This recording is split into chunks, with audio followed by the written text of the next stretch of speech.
வணக்கம். அரசு நிகழ்ச்சிகளில் மத்திய மாநில அரசுகள் தமிழ்த்தாய் வாழ்த்து பாடல்களை முதலில் பாடுவதை உறுதி செய்ய வேண்டும் என்று தற்பொழுது சென்னை உயர்நீதிமன்றத்தில் மனு தாக்கல் செய்யப்பட்டிருக்கக்கூடிய நிலையில் மத்திய மாநில அரசுகள் 8 வாரங்களில் பதிலளிக்க சென்னை உயர்நீதிமன்றம் உத்தரவு பிறப்பித்திருக்கிறது. தமிழ்த்தாய் வாழ்த்துடன் அரசு நிகழ்ச்சிகள் தொடங்குவதை உறுதி செய்ய கோரி இந்த மனு தாக்கல் செய்யப்பட்டிருக்கிறது. முதலில் வந்தே மாதரம் பாட வேண்டும் என்ற மத்திய அரசின் சுற்றறிக்கையை ரத்து செய்ய கோரி இந்த மனுவானது தற்பொழுது தாக்கல் செய்யப்பட்டிருக்கிறது. தமிழ்நாட்டின் புதிய முதலமைச்சராக விஜய் மற்றும் அமைச்சர்கள் பொறுப்பேற்ற விழாவில் தமிழ்த்தாய் வாழ்த்து 3ஆம் இடத்திற்கு தள்ளப்பட்டது சர்ச்சையை ஏற்படுத்தியது.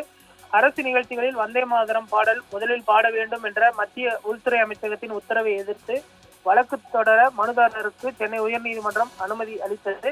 இந்த நிலையில் தற்பொழுது மத்திய மாநில அரசுகள் 8 வாரங்களுக்குள் பதிலளிக்க வேண்டும். தமிழ்நாட்டின் புதிய முதலமைச்சராக விஜய் பொறுப்பேற்ற பொழுது தமிழ்த்தாய் வாழ்த்து எப்படி 3வது இடத்தில் பாடப்பட்டது என்ற அந்த ஒரு மனுவும் தாக்கல் செய்யப்பட்டிருக்கிறது. இந்த நிகழ்விற்கு எதிர்கட்சியான திமுக உட்பட தவேகாவிற்கு ஆதரவளித்த விடுதலை சிறுத்தைகள், கம்யூனிஸ்ட் கட்சிகள் உள்ளிட்ட கட்சிகளும் எதிர்ப்பு தெரிவித்தது குறிப்பிடத்தக்கது. தமிழ்த்தாய் வாழ்த்துக்கு முன்னுரிமை அளிக்க வேண்டும் என்று கோரிக்கையை விடுத்தனர். இந்த நிலையில் அரசு நிகழ்ச்சிகளில் முதலில் தமிழ்த்தாய் வாழ்த்து பாடும் மரபை மீட்டெடுக்க உத்தரவிடக் கோரி சென்னையை சேர்ந்த அனன்யா ராதாகிருஷ்ணன் சென்னை உயர்நீதிமன்றத்தில் வழக்கு தொடர்ந்துள்ளார்.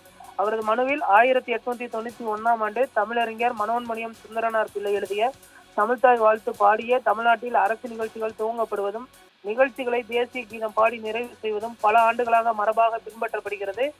இந்த நடைமுறை நீர்த்து போக செய்யும் வகையில் அரசு நிகழ்ச்சிகளில் வந்தே மாதரமும் தேசிய கீதமும் பாடப்பட்ட பிறகே 3ஆவதாக தமிழ்த்தாய் வாழ்த்து பாடப்படுவதாக குற்றம் சாட்டியுள்ளார். அரசு நிகழ்ச்சியை வந்தே மாதரம் பாடி துவங்க வேண்டும் என மத்திய உள்துறை அமைச்சகம் 2026 ஜனவரி 28ஆம் தேதி பிறப்பித்த சுற்றறிக்கையில் மாநில பாடலை பாடி அரசு நிகழ்ச்சியை துவங்க எந்த தடையும் விதிக்கப்படவில்லை.